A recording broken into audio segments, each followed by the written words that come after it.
them to turn their videos on and to unmute. I am letting the law clerks into the courtroom, starting the recording,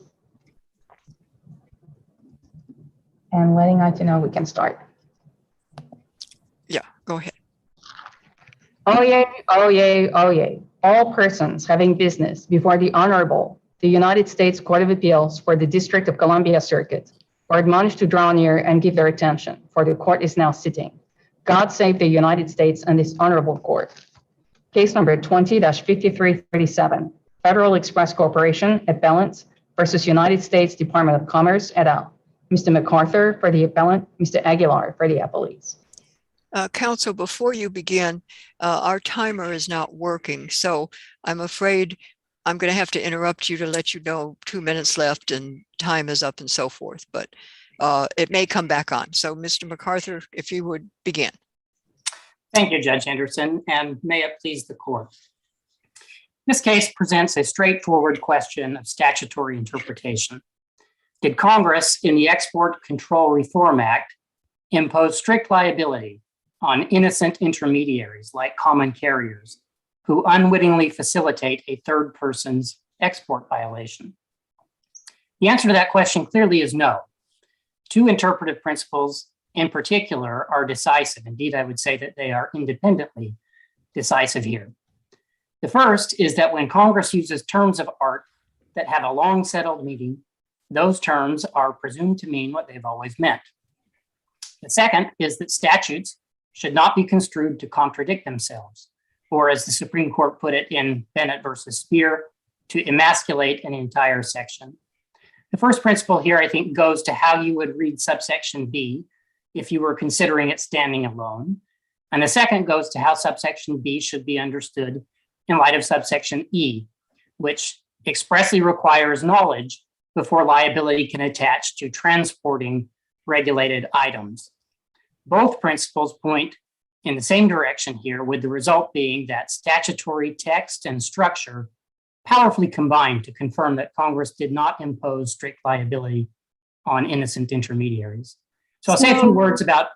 On your first point, that aiding and abetting, I guess, is a term of art that requires knowing violations. In fact, I'm not sure that's all that settled. First, there's a lot of debate about knowing versus negligence. And then in Iran Air, we said, it is not unusual for Congress to permit the imposition of civil sanctions without proof of the violator's knowledge, which seems to be exactly contrary to your position. So we have already recognized that it's not such a term of art that it always requires knowing conduct or that it forecloses a strict liability approach. And my third point is that when it comes to regulatory offenses, the Supreme Court has recognized, we have recognized that, in fact, it's times Congress can impose strict liability even in the criminal area for regulatory offenses. And this seems to me like an acutely regulatory area. So tell me more. I've given you sort of three reasons why I'm not so sure there's a settled term of art, and I'd be interested in your thoughts on that. Well, sorry to do a compound question. No problem. Thank you, Judge Millett. I would start out by saying that we're not disputing that there are significant portions of this export control regime that do impose strict liability, particularly for principals, those who make the decision to export or re-export an item. Our argument really is focused on subsection B and the terms of art that are used there. With regard to whether aiding and abetting could pick up negligence, I would direct the court's attention to this court's precedent in the securities law context, where there's the court squarely rejected the argument that civil liability for aiding and abetting could be based on negligence, even where the principal violation under the relevant statutory provision was strict liability. But also direct the court's attention to the Federal Circuit's decision in the Hitachi case. Think of all of the aiding and abetting precedent that we've cited, that may be the most apposite. That was also a sort of regulatory statute. It was an import statute, and it imposed aiding and abetting liability for aiding and abetting the making of false statements. Aiding and abetting in that statute was not qualified by any express mens rea requirement. The statute just said aiding and abetting, and the statute made expressly clear that the principal, the party who made the false statement, could be held liable based on negligence. And so the government's submission to the court in that case was, well, then the aider and abetter should likewise be able to be held liable based on negligence. And the Federal Circuit flatly rejected that argument as wholly without support and inconsistent with fundamental legal logic. The court surveyed. Sure, but there are courts that have held negligence as an appropriate standard for aiding and abetting liability. And so it's not a settled term of art in that regard.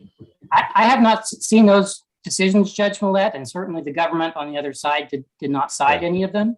I do want to address also your concern. Let me ask you that directly then. You would say that there are not cases where we have said negligence is enough where the statute used that term of art, aiding and abetting. Is that correct? That is correct, Judge Sentelle. I have not seen those cases. Your cases, in fact, are flatly to the contrary. The Investors Research case in particular. What's the name of that case? I believe it's Investors Research. It's cited in our opening brief.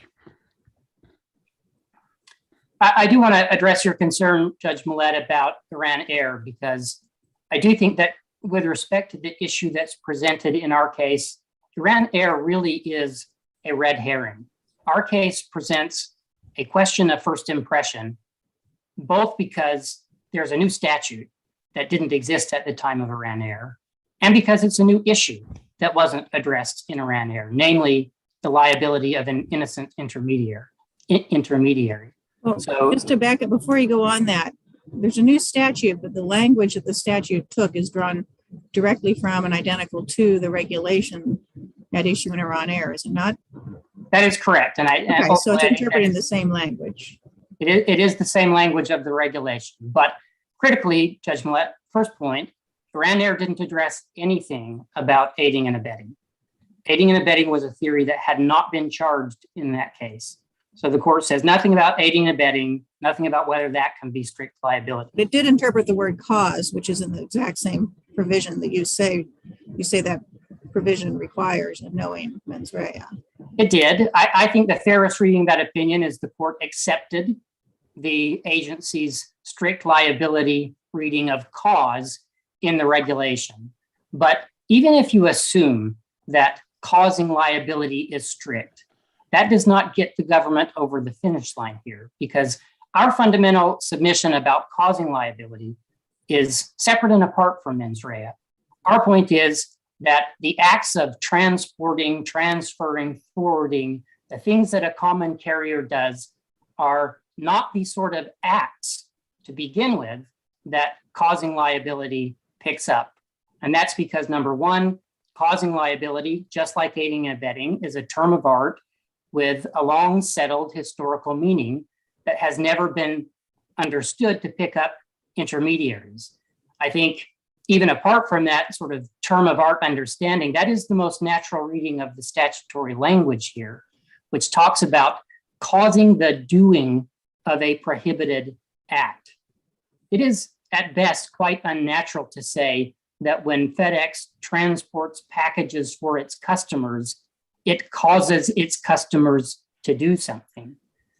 And so do you read, so I'm just trying to understand then how you read the statute. 2A seems to be sort of a principal liability, right? And then 2B, do you read that as a mix of some things are principles, some are, I guess, accessories, for lack of a better term. And so that as we go through B, we have to stop and look at each word and ask whether that word, what mens rea goes with that word. So cause could have strict liability, aid would not, abet would not. What about counsel? I think that all of the terms that are used in subsection B, and this goes back to what Judge Learned Hand said in Peony in 1938, that he said all of them, even the most colorless, abet, connote a purposive attitude toward the offense. But then cause is in there too, and you just said cause could be strict liability. Well, I That's think what we held in Iran Air. So either the mens rea turns on and off as we read through B, or it has a single mens rea. Well, my point on cause, Judge Millett, we do think that it has mens rea. My point is that that's not our fundamental submission, and we think No, but we held pretty clearly in Iran Air that cause does not. And so your position would have to be, I think, to be consistent with, and that's the exact same language. It was a regulation there, but the statute here just picked up the regulation. So that exact same language we held in Iran Air allows strict liability. And we said the rationale for that is it's not unusual for Congress to permit the imposition of civil sanctions without proof of the violator's knowledge. But I don't want to fight you too hard on that point, Judge Millett, because I do think we win even if causing is strict. But as I read Iran Air, the point that we're really focused on. Just assume there. Sorry, finish your sentence. I'm sorry, but I just need to clarify something about what you just said. But go ahead. I was going to say, as I read the court's decision in Iran Air with regard to knowing, the point the court really focused on was that the word knowingly had been removed from the regulation in 1980. And I think that's an interpretive factor that would go to the meaning of the regulation that really does not go to the meaning of the statute here, absent any evidence in 2018 that Congress was aware that back in 1980, that change to the regulations text had been made. If, for example, you can go. I'm sorry. Go ahead.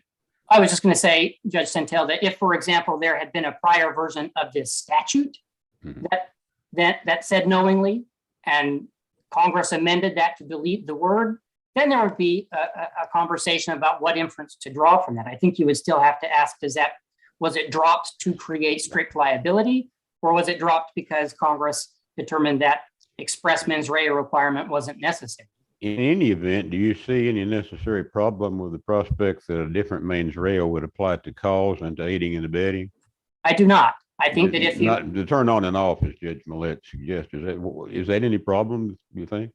I don't think it's any problem. Okay. I think it's perfectly appropriate to analyze each of these terms and determine whether they come with a prepackaged mens rea requirement, like courts have, as far as I am aware, uniformly held is the case with aiding and abetting. But I also don't want to lose Can I sight. follow up on that, though? Is it your position that everything in B except cause? I thought you said this, and I could very well have misheard. Everything else in B requires knowledge except for cause. I think that is right. I think that is right, Judge Millett. And I don't want to lose sight here of the point about subsection E, which I think is equally important to the term of art canon that we've been discussing. So in subsection E, Congress expressly addressed the liability of those who, among other things, transport, transfer, forward regulated items. And it made those acts civilly sanctionable only when done with knowledge. Now, at no point in this litigation has the government been able to explain why Congress would have imposed a knowledge requirement for those acts in subsection E, while at the same time making those very same acts the basis of strict liability under subsection B. That really would create the very sort of statutory contradiction that both the Supreme Court and this court have consistently refused to read neighboring provisions to create. It would in effect nullify the knowing requirement that Congress included in subsection E. So Commerce utterly fails to offer up a holistic. Well, if Congress knew that all these terms already included knowledge, why would they have had to put that in E? And if your reading of B is adopted, we don't even need E to be in the statute, do we? No, I don't think that's right, Judge Millett. And that was where I think the district court erred. The district court said, well, I understand that the government's reading appears to make a hash of the statute, but so does FedEx's. But that's just wrong. Our interpretation does not deprive subsection B of heft, because subsection B covers culpable actors who do not commit any of the acts that are listed in subsection E, but who cause those acts to be done by an intermediary or who substantially assist those acts. And that is precisely the historic office of aiding and abetting and causing liability as it appears, for example, in 18 USC 2.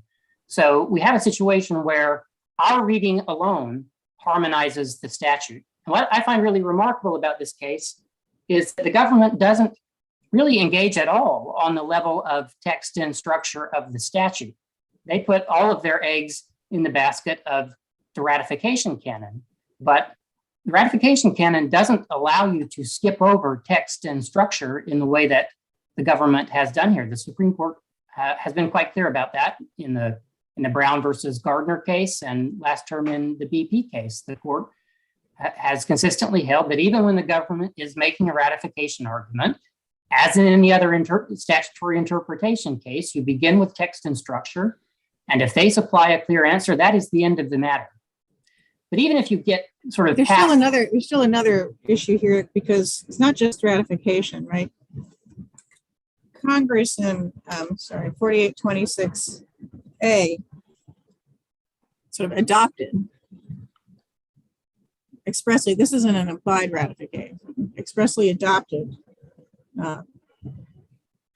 not just the rules and regulations, but also orders, determinations, and all other forms of administrative action that have been taken beforehand and carried that forward. So it's not just even the regulation, but determinations, which would include the decision in Iran Air, other administrative action, which again would include the decision in Iran Air, would include the prior decisions against Federal Express that didn't require any knowledge. All of that, this is sort of quite striking, all of that is carried forward. So Congress not only lifted the regulatory language verbatim and put it into a statute, but then said, we are bringing the whole history of administration, administrative actions and determinations into this statute. So I don't read Section 4826, Judge Millett, to adopt any of the prior administrative action. What I read that to do is to continue them in effect. Congress is in effect saying, we're putting this export control regime on a new statutory footing, but we're not starting over from scratch. Commerce has all these regulations, and we're not going to make Commerce re-promulgate them under this new statute. They will remain in effect, but it doesn't. No, that's not all it says. I understand that point. That's not all it says. It also says we're bringing forward, we're keeping status quo, including determinations and administrative actions, all other, or other, doesn't have the word all, I'm adding that, or other forms of administrative action. And if those were flatly inconsistent with the statutory text, Congress couldn't have brought them forward. We have to read the statutory text to be consistent with what Congress said. We are continuing under this statute. This will continue under this statute. So doesn't that have to inform the reading of the statutory text? I don't think so, Judge Millett, because I don't think there's anything in Section 4826 that deems any prior administrative action to be lawful. It deems it to be in effect, and those are different things. The court has recognized that they are different things. Congress has sometimes deemed action to be lawful. They'll continue in effect. So they're going to continue with this statute. That's correct. Unless changed by Commerce. And the statute also says continue unless and until set aside under the authority of this subchapter. And so if there is administrative action that is inconsistent with the statute, it can be set aside as inconsistent with the statute.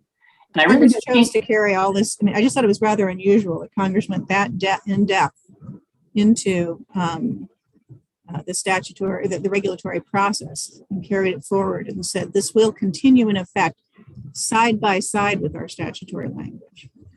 Right. As I say, I think that was done because Congress did not want to start over from scratch here. But let me try it this way, Judge Millett. I think that the government is really asking for quite a radical expansion of the ratification canon here, because again, this case isn't just about, well, this case is about subsection B, but section 4819 has much more than just subsection B and even more than E. It's actually subsections A through J. It's a very long and detailed list of 10 different categories of prohibited acts. And the logic of the government's position here is because that long and detailed list was transplanted from the agency's pre-existing regulation, that Congress should be deemed to have baked into the statute every administrative interpretation of those provisions that Commerce has applied in countless enforcement actions over the decades, regardless of whether there's any evidence that Congress was aware of those administrative interpretations, and even if those administrative interpretations conflict with the text and structure of the statute. Well, it's not deeming, just to be crystal clear. We're not deeming. This isn't one of congressional silence about what should happen. That's normally where we talk about deeming. Congress said it in terms in 4826A. Well, And it went so far, like I said, it's not just rules or regulations, but it said determinations and administrative actions, which have got to include interpretations. I mean, it's unusual, and Congress was biting off a lot, but we got to give effect to the full breadth of that, do we not? I think you do have to give full effect to 4826, and I think you do that by recognizing that all of those provisions and administrative actions remain in effect. But I do not think that takes off the table the question whether they are lawful. I see that my time has expired. If there are no more questions, we'll give you some time, Mr. MacArthur, in reply. Mr. Aguilar.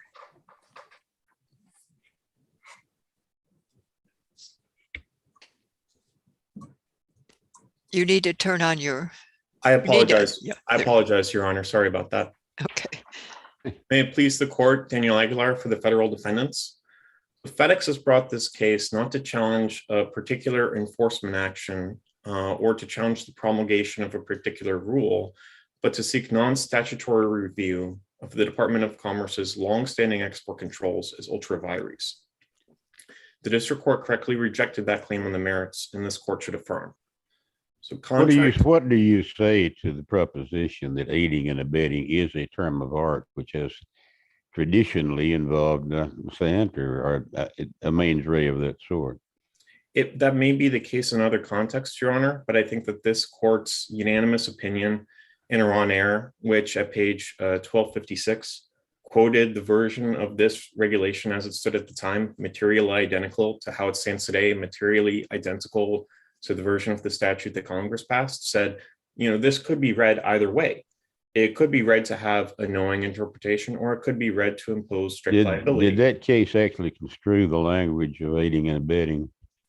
Yes, Your Honor. It quoted that entire regulation in its entirety at page 1256. The court considered it again in considering whether or not strict liability should be imposed. And it said the statute itself, because at the time, the statutory prohibition just said you cannot commit violations. If you do, there's a civil penalty. The court says, well, that doesn't have an explicit mens rea requirement. And then it said that neither does the charging regulation, which at that time was 78.7.2. Did not specifically discuss the aiding and abetting question that we have here. I don't think the court went at length at it, but the court certainly was aware. I don't think it used the term even in its analysis, did it? The term aiding and abetting? Well, certainly the court was aware of that regulatory text. And in his concurring opinion, Judge Silberman contrasted Iran Air with other cases where he believed strict liability was not appropriate. But he said that that was the correct course in Iran Air because there were, quote, regulations authorizing penalties for non-knowing and non-willful violations. So I think obviously the court did consider the language of the regulation and concluded that the Department of Commerce's application and interpretation of that as imposing strict liability was appropriate. Is there any case you know of that does specifically say that aiding and abetting does not import the knowledge requirement that it has in criminal law? I think that's what Iran Air does, and I think that that's what the. I thought you just told me that Iran Air did not analyze that term. I don't aiding think and that, abetting, and did not specifically state that. Now, is there any case that does?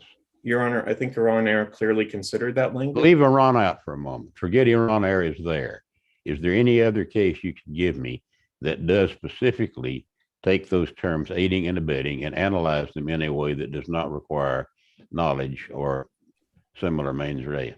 I have not researched that area thoroughly, Your Honor, because I believe that this court's binding precedent on the regulation at issue here is I will sufficient. take that to be a no to my question then, that you know of no such case. I have not done the research on that, Your Honor, no. But again, what Okay. I think is important here is that we're here on non-statutory ultra vires review, right?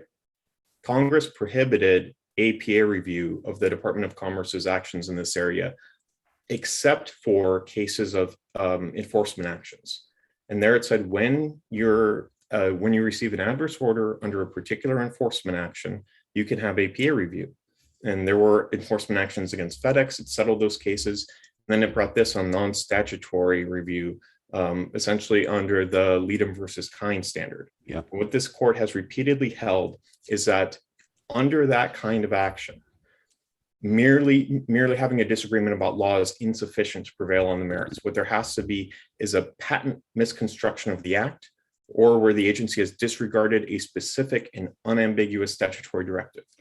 And I think that given the history here, both of this court's decision in Iran Air, the Commerce Department's decisions across executive administrations, applying that to hold repeatedly that strict liability is appropriate in this regulation, and then Congress's enactment of the 2018 Act, both as Judge Millett was recognizing, keeping in place all regulations, orders, and administrative actions as they were, and then separately restructuring the civil penalties provisions to exactly map the existing regulatory structure that the Commerce Department had and that this court had already construed in Iran Air.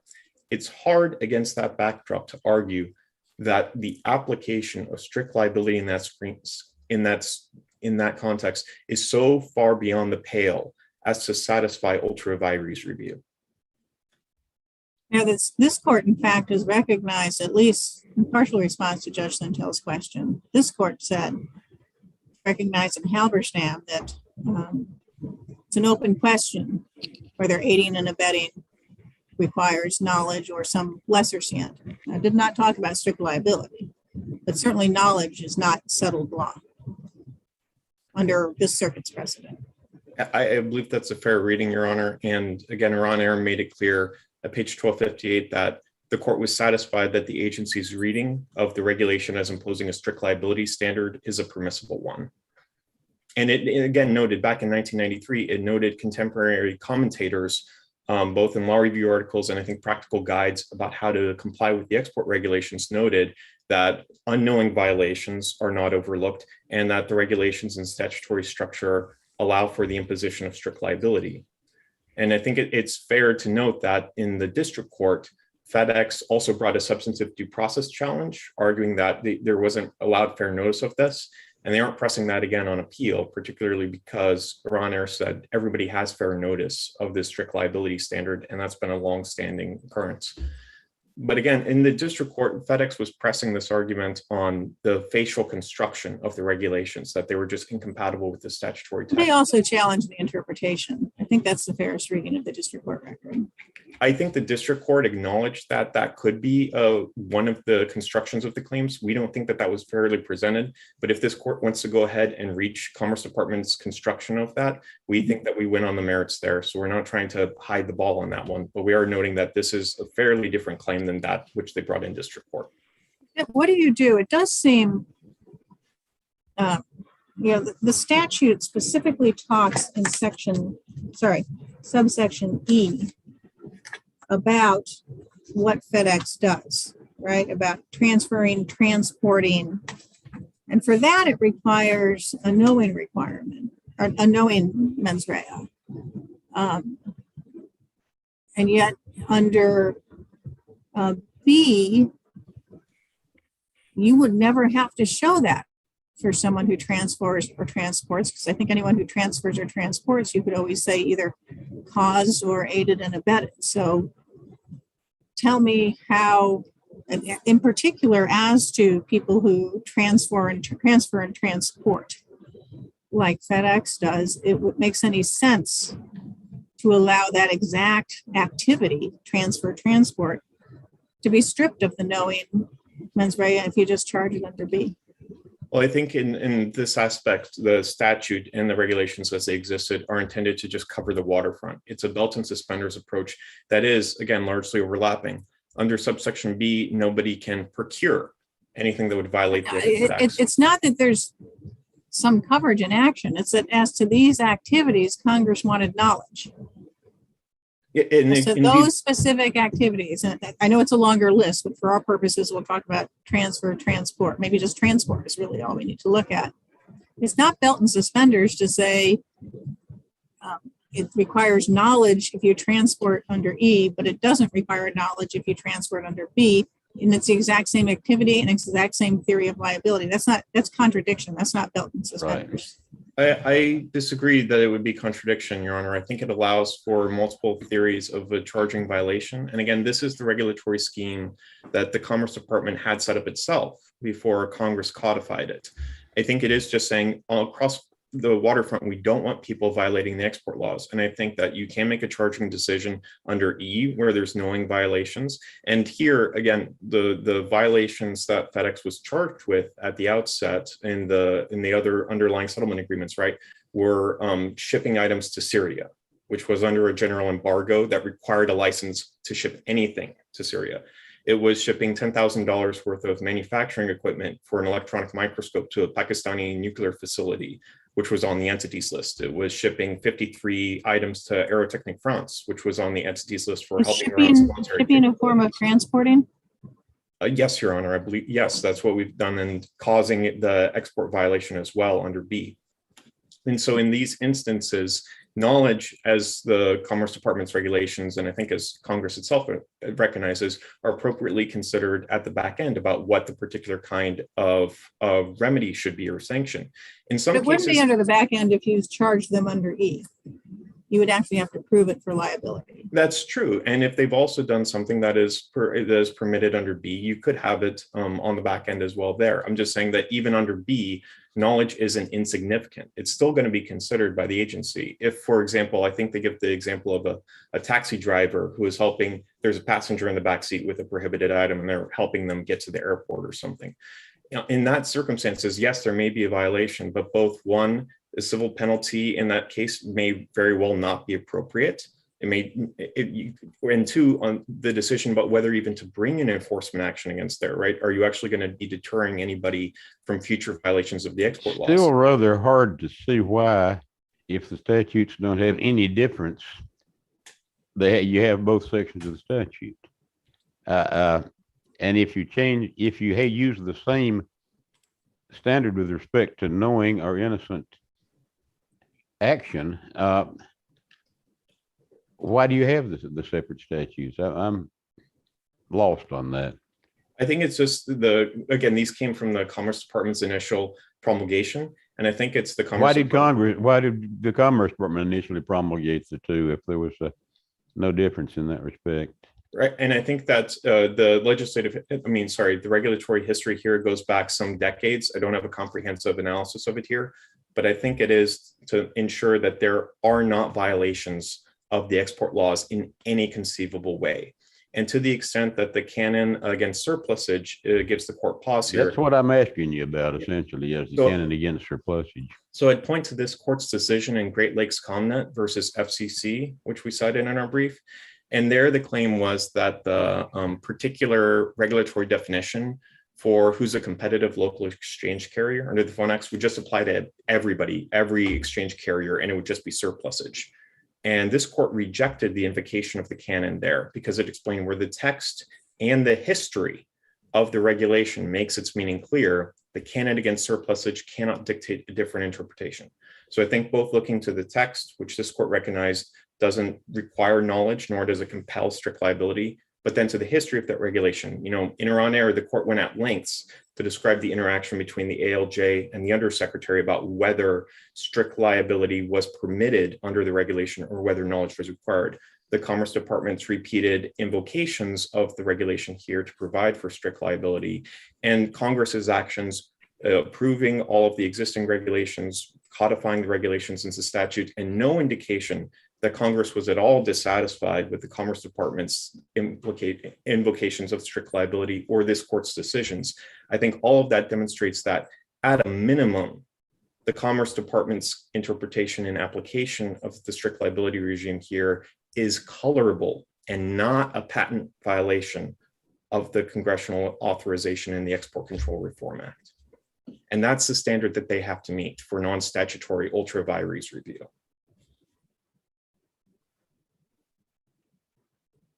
And for those reasons, we'd ask this court to affirm.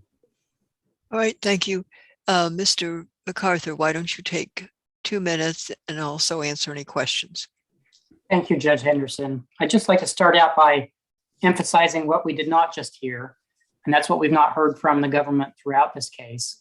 And that's any explanation of how these terms, these statutory terms, these terms of art could be read on their own to impose strict liability on common carriers, and any real effort to reconcile subsections E and B in a way that doesn't have subsection B swallowing subsection E. They really are putting all their eggs in this idea of ratification, with the idea being that because Congress borrowed the text of the pre-existing regulation, that should pull in with it the prior administrative construction of the text, even in the absence of any congressional awareness. And I do want to focus the court's attention on the AFL-CIO versus Brock decision, which squarely rejected that exact same argument in the exact same scenario, where there was a pre-existing regulation that had a long-standing administrative interpretation. Congress codified the text of the regulation. The argument was presented to the court that by codifying the text, it brought with it the administrative interpretation, and the court said no. Absent evidence of congressional awareness of the interpretation, that's a misapplication of the ratification canon. Judge Millett, going back to section 4826A, even if you were to accept that carries forward the prior regulation and makes the regulation untouchable, there still is the question of whether the regulation itself imposes strict liability on common carriers. And for all of the same reasons that we've advanced as to why subsection B of the statute does not impose strict liability on common carriers, I don't think Commerce's regulation does either. And so section 4826A would not change the equation. Can I tell you just one other thing that has been very helpful? I'm sorry, did you have a question, Joe Sentelle? No, then go ahead. No. Here's one other thing that gives me some concern about this case, and that is we're dealing with a statute that is grounded in the protection of national security. This statute is rooted in the War Powers Act. This is meant to protect the United States against serious and profound threats to the nation, to its troops, to its people. And that's an area, when we start dealing with national security, where courts are very hesitant to upset the boat, because that is not our area of expertise. And so what I'm really struggling with here is, because you have some very strong arguments on your side, but the government has Iran Air. It has an express statutory embrace, a bear hug for determinations and administrative actions, all of them that preceded this statute. And we have a recognition in this country that, in fact, when it comes to regulatory actions, Congress can impose even criminal liability, let alone civil liability, on a strict liability basis. And Iran Air told us that imposing strict liability on people who act without knowledge is not uncommon. And I'm worried about, the decision to lower the mens rea from where it has been for 40 years under statutes and regulations and administrative practice is a real policy judgment about national security, a real policy judgment about how much we want people who are engaged in something that's a completely regulated activity. There's no right to export things to foreign countries, put aside a First Amendment claim, which you don't have. There's no right to engage in that business if it has any risk of imperiling the United States national security. So why shouldn't I be worried about loosening the protections that have been in place for 40 years for our national security, and that Congress in a lot of ways here, and our own circuit precedent seem to have locked in. I appreciate the concern, Judge Millett, and I think there are a few things to say about that. One is that nothing in the position that we've taken here, or if this court were to rule in our favor, would undermine Commerce's ability to enforce the statute against the principals, the exporters and the re-exporters. And that's what was at issue in Iran Air, was a principle. Nothing in our position would prevent Commerce from going after them, and even going after them on a strict liability basis. And even as to common carriers, I don't think you'd see, after a ruling in our favor here, that these companies would simply scrap their compliance programs. There would still be liability for knowing facilitation of unlawful exports, and companies will want to stay as far away as possible from having any debate about whether they had knowledge of the facts that made the export unlawful. But at the end of the day, it's a question of statutory interpretation. And if you rule in our favor and Commerce decides that's a problem, Commerce can go back to Congress and ask Congress to address the question of innocent intermediaries, address the question of common carriers. And then Congress would be in a position. It's not just common carriers. This my concern is not that FedEx has any interest in imperiling the national security of the United States. I'm sure it doesn't. But it's not common carriers. It's any person who transports.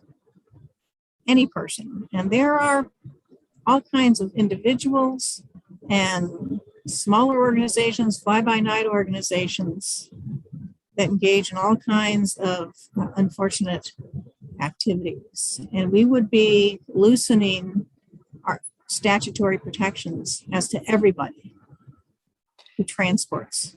Well, there would still be liability. Causes, aids, abets, induces, procures. All of them, it would be loosened under your theory.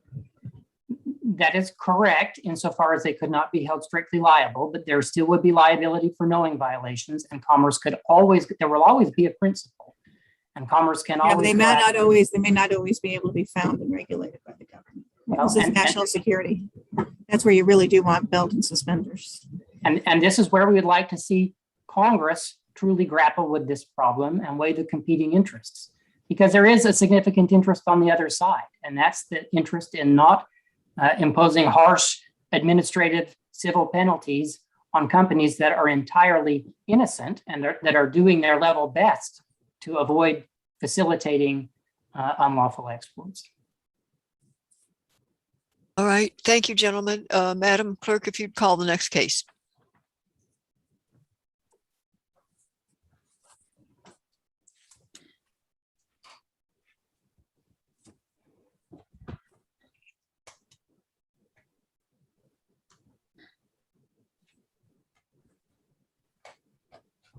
Case number 20-1245, Mandy Li, appellant versus Commissioner of Internal Revenue.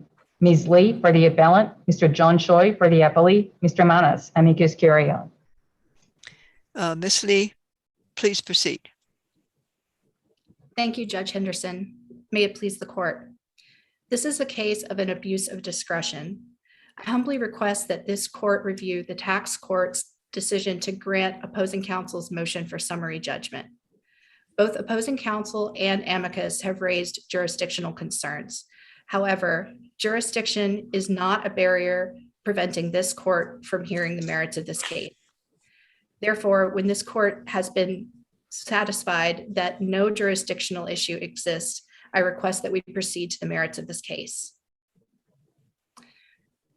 This court has jurisdiction, exclusive jurisdiction, to hear tax court decisions under 26 USC section 7482A1.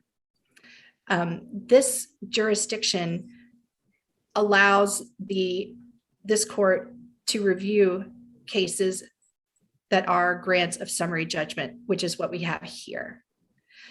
The record will show that the commissioner did not meet his burden of showing that there was no issue of material fact. The WO rejection grounds lacked sound basis in fact, and the WO rejection decision was not supported by the administrative record. Therefore, this court should reverse the grant of summary judgment and remand the case for further proceedings in the tax court. But can you tell me how, if you got the relief you want, how would that give you any kind of remedy? It would give me the opportunity to be heard, Your Honor. The opportunity to be heard, but you have been heard. You've been heard by the office, you've been heard by the tax court, you're being heard by this court. Your Honor, although I have had audiences with both courts and the WO, my position is that the WO did not consider the information which was submitted, and the tax court, or the Tax Relief and Healthcare Act of 2006 requires that they analyze my claim and either investigate or assign it, and they did neither. Well, but I mean, they definitely looked at it. We have a record here of things that they've looked, and I want to be careful about what we talk about. We have a record of things they looked into. So you want them to, it's not that you want to be heard, it's that you want them to do still more examination. Is that right? Your Honor, I want to exercise my legal right of review under the APA. So, but you had reviews. So what you want to say is you wanted more review, right? You don't deny that they reviewed what you submitted to them. You just wanted them to look further, look at more stuff. I want them to consider everything that was presented to them, and the record will show that they did not. And once that happens, where does the statute give you a remediable right when they have analyzed the information you gave them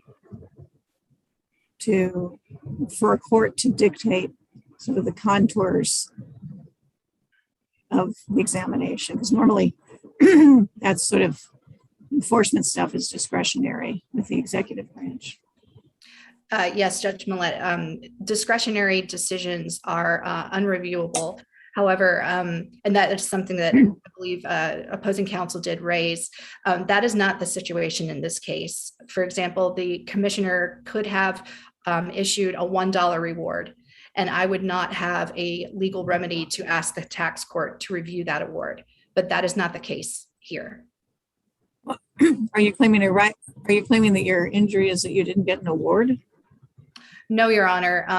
My injury is that the WO did not consider, they foreclosed my possibility of receiving an award because they did not consider everything that was presented to them. But even if they considered it, that wouldn't give you an award. That would be their determination, Your Honor. So they would have to consider it, and then they would have to choose to exercise their prosecutorial discretion to go after a taxpayer, which courts can't order. Correct. And then they would have to prevail. Courts can't order that, right? They'd have to actually win their case. And then they would make a discretionary judgment whether to give you something. That's the chain of events that would lead to you receiving an award. You are correct, Judge Millett, and that is what I'm requesting, is that due process be served in this case. Your Honor, the tax court does have jurisdiction to review WO rejections. Opposing counsel raised that they did not. However, the leading authority, Aprizese versus the commissioner, shows that this court approved or affirmed that case just last year. And this court's affirmation does suggest that inherent in every subsection A rejection is a corresponding subsection B1 determination. And this corresponding determination assures that the tax court retains jurisdiction over subsection A rejections. In addition, subsection B was added by the tax Relief and Healthcare Act of 2006. However, the whistleblower office was created in 1867, and the tax court has always had review of those rejections. There are two cases out of the Court of Federal Claims that support this position: DaCosta versus the United States and Lloyd versus the United States. Therefore, the tax court did properly review the WO's decision, but they erred when they granted the motion for summary judgment. Therefore, I am requesting that this court reverse the motion for summary judgment and remand the case for further proceedings in the tax court. All right, are there any further questions? All right, we'll hear from Mr. John Choi.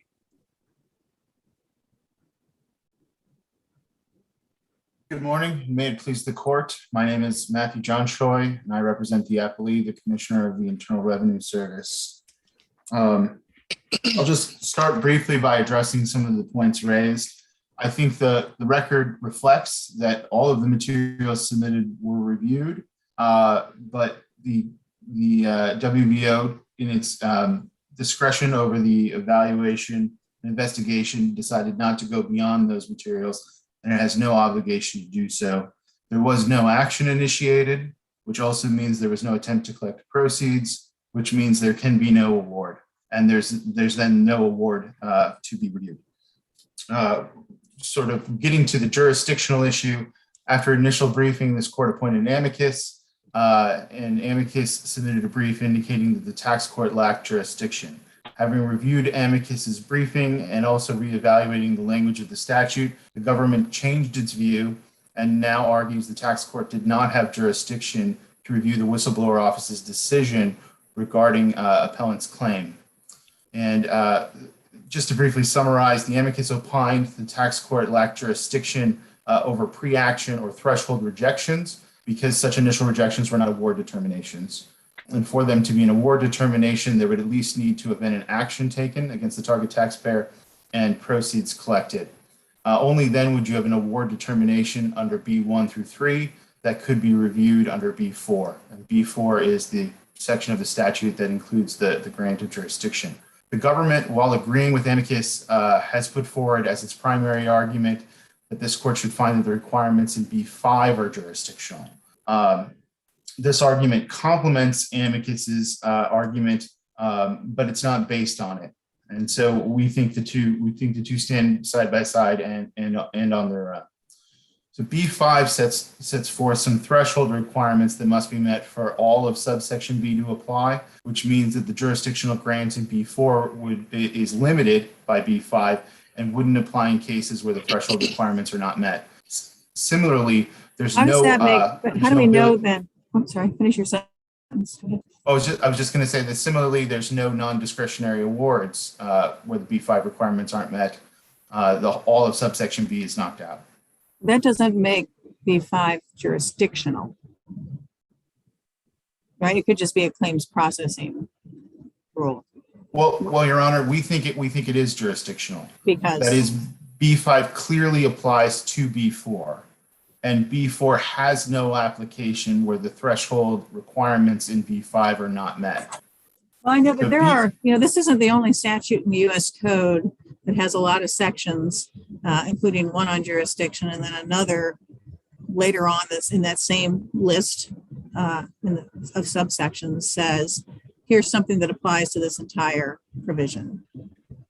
And so if we adopt your theory, we are adopting a rule, not just for this statute, but for a lot of other statutes, including some where that very jurisdictional question has been rejected, the very jurisdictional interpretation that if there's another subsection 1, 2, 3, 4 down from the jurisdictional one, and it says it applies to the entire provision, that will be treated as jurisdictional. That's been rejected under other statutes. That same reading has been rejected under other statutes. And so that would be the difficulty with just assuming that when you've got one subsection provision that says this applies to the whole subsection, and another provision of that subsection that's jurisdictional, that the one that applies to all is jurisdictional as opposed to claims processing. Well, Your Honor, I'm not familiar with those other specific cases, but I think it'd be best to proceed on a case-by-case basis and statute by statute. And I think that this statute specifically links B5 back to B4 and to all of B. How does it do that in a way? How does it do? So if we go statute by statute, we have to have a reason. And your argument, as I understood it, was that, well, it applies to the whole subsection, right? And that's right. That argument will get us in trouble under other statutes. Yeah, so, well, Your Honor, there's a reason it applies to the whole subsection, though. Had they simply said that B4 would not apply, or the statutory grant that B4 would not apply, that would have left in place the awards. Mm-hmm. So here, by saying the subsection will not apply, mm-hmm. right, where there's no action, you're not only knocking out the ability to review and the grant of jurisdiction, you're also getting rid of the awards that would have been reviewed. So this is sort of negating the whole thing, and it clearly does apply back to B4. In any event, B4 is a jurisdictional view of what's going on here, and that B4 is good enough to knock this out of court. Is that the government now accept that position? Yes, okay. We do. We think the amicus is certainly correct that an award determination under B1 through 3 is required for there to be jurisdiction. And that would not occur in cases where there's not been an action. There is no jurisdiction for the tax court to review the threshold determination. Right. Okay. There would need to be an action and a collection of proceeds under the amicus's theory. Under our theory, in addition to an action, there also needs to be an amount in dispute in excess of $2 million. These threshold requirements. I just want to be crystal clear, because the United States, changed its position in response to the amicus, but then chose to offer a whole different theory. But the United States also agrees with the amicus reading of the statute,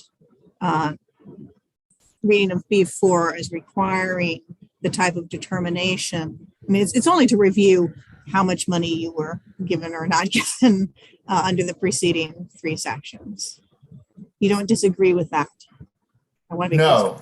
Okay. And if I could just explain why we've also argued B5 is the only difference between awards under A and B are whether the threshold requirements are met. So these requirements are the distinguishing factor. I see my time has expired. I'm sorry, did you say? Judge Millett, do you have more questions? My sound might have clicked out for a second, so I thought I saw you talking, but didn't hear anything for your last couple sentences. Mr. John Choi. Let me try to repeat. So the reason we've raised the complementary argument is because we believe that the difference between awards, purely discretionary awards that could still be made under A, and the sort of non-discretionary awards under B is these threshold requirements. And the tax court's failure to inquire about the threshold requirements is what's caused them to, in a sense, review all award determinations as though there be award determinations when in fact they're not. Thank you. All right, if there are no more questions, then Mr. Manas. Hello, good morning, Robbie Manas. The tax court lacked jurisdiction under 7623B4, and that's all this court needs to reach here. Under B4, what can be reviewed is a determination that was made under paragraphs 1 through 3 or should have been made under paragraphs 1 through 3, and that's not at issue here. The decision was labeled as under A, and there is no argument that the rules of B1 through 3 apply. The argument is instead that the whistleblower office, as Judge Millett mentioned, didn't exercise its evaluative function well enough and should look at more information or should do a further review of the claim. But it's conceded that there was review, there was some look at the claim, and there was a determination made that it was speculative and not credible. And that's not something that the statute speaks to as being reviewed. That can be reviewed by the tax court. That is a enforcement or non-enforcement decision by the agency. Can you help me understand how this statute fits together, and in particular, what counts as a determination? If you just look at B1, 2, B1, 2, and 3, that gives you one sense of a determination. But B1 says, if the secretary proceeds with any administrative or judicial action described in subsection A, and subsection A talks about like criminal prosecutions, is what it sounds like. It talks about guilt. Maybe it doesn't mean criminal, but it talks about guilt. Or in A1, it says detecting underpayments of tax. Is that a form of action to which B1 is referring? Yes. So just detecting underpayment of tax is not going forward with a proceeding. Right, but I believe then, then you have the rest of the statute, both at A and B, then talks about actually collecting proceeds based off that action. So even though it's maybe not contained discretely within one, detecting underpayments of tax, the rest of the statute speaks to the proceeds requirements. So there has to be something further. Is that detecting underpayment of tax? Is that something that is that just what they do within their own office? Like if you send this off to some office of the IRS, and if they find, like under Ms. Li's theory, if they had examined further as she wants and internally detected underpayment of tax, that counts as the type of administrative action for purposes of B. Is that right? It's just, I get that you say that we can't pay you unless we can only pay out of proceeds, so we got to get proceeds too, is your theory. But that right. counts. I think that's correct. Yes, it's an internal administrative proceeding by the IRS that could involve looking at a whistleblower's complaint, or just independently the agency is finding an underpayment of tax and then collects that money administratively against the target taxpayer. And so that's how, because I was trying to figure out how, there's the note 406B, which imposes, the job of this office is to analyze information received from any individual. It says individual described in 7623B. And so I'm trying to help me piece this whole thing together. So the individual described in 7623B would include an individual under 7623A? Well, you've hit on a confusing and I think inartful drafting of the statute and the statutory note. You're right that the statutory note refers to the individual in B, which is a bit odd because the whole presupposition of the B rules is that there actually is already an action with proceeds. And so how can you know when you're supposed to analyze them in the first place? Right, so it suggests that you don't get that far down the line under B, actually. Right. I don't think that's the right inference to make, although I do think it's inartfully worded, that note. I think it just refers to if you look at subsections A and B, B is the only one that refers to an actual individual. A, although it's clearly talking about whistleblowers, it doesn't actually speak in terms of an individual person. It's just talking about the secretary paying such sums as he deems necessary for these actions. And so I think it's just it's referring to B because that's where the individual is described. And it's just referring to someone involved in the whistleblower process, not somebody who's necessarily entitled to an award under B, or even necessarily going to merit, application of these rules B through 1 through 3. It's just the individual who's given information and is sort of referenced in subsection B. So someone who's involved in the whistleblower process. I think that's the best way to make sense of this language in the statutory note. So it creates, I'm just trying to figure out, because like you explained in your brief, B seems to be very much about actions that produce proceeds, but the obligation to analyze information received clearly precedes that process. Do you dispute? do you think it's right that, is there any reason Ms. Li wouldn't be covered by 406B, that she had, or the office had an obligation to analyze the information that was provided to them? Not at all. I think the statutory note clearly applies to Ms. Li and any whistleblower who submits information. And so there is a command to investigate and analyze information. But here that duty was discharged. There was concededly some investigation and analysis. That's what led to the rejection. It'd be a different case if there was none at all. Then maybe there was some form of review somewhere that could take place under the statutory note, and then some sort of other jurisdictional provision, but it wouldn't be B4 because B4 doesn't talk about that sort of action. Well, but then sort of the tax court theory has been, once we concede that people who just submit information like Ms. Li are individuals covered by B, and those are the individuals referenced in B. 406B kind of drives us there. Then, once at any point when you cut off further consideration, the IRS cuts off further consideration, is kind of determining no recovery, right? Right, but it's more of we're sort of in this weird world where it's not a consideration of an award when there's already been an action taken place and proceeds collected. Well, you said the administrative actions count as actions. So these purely internal administrative actions, reviewing papers count as actions because that's what 7623A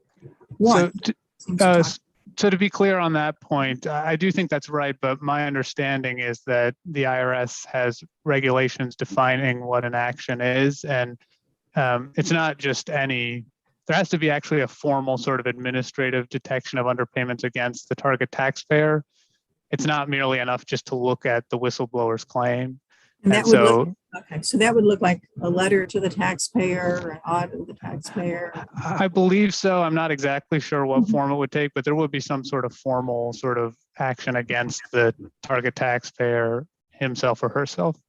So we don't need to decide whether in a case like that, if they just said, we've detected it, but we're not doing anything more, whether that would be reviewed as a determination under B that would qualify under B4. We don't need to decide that because that didn't happen in this case.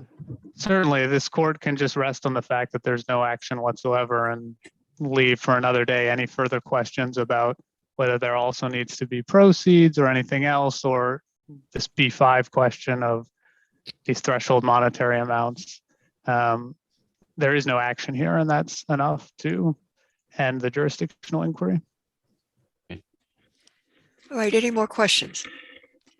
Okay, how much time does Ms. Li have left, Madam Clerk? Ms. Li has 3 minutes left. All right. Thank you, Your Honors. I disagree with Mr. Manis's suggestion that there was no action taken here. In fact, the WO issued a letter, which was a rejection letter, and cited Section 7623A. And the award in question is a $0 award. It is a foreclosure of an award. And by saying that a claim is rejected under subsection A, then that is also saying that the whistleblower is not entitled to a mandatory award, which is what subsection B provides. I request that we proceed to the merits if the panel is satisfied that there is no jurisdictional issue. Well, that doesn't necessarily mean you have 2 minutes left. We Okay. don't. You can say what you want. Thank you, Judge Henderson. Regarding the decision of the WO, without going into specifics, not everything that was submitted was considered. And reviewing the record will show that their decision was not based in, the grounds for their decision were not based in sound fact, and the administrative record does not support the decision to reject the claim. Therefore, the WO's rejection was an abuse of discretion, and it should be reviewed and the case remanded to the tax court for further further proceedings. All right, if there are no further questions, Mr. Manhas, you were appointed by the court, and we want to thank you for your very able assistance. So, Madam Clerk, if you'll adjourn court. Well, This honorable court is now adjourned until Monday, November 8th at 9:30 a.m.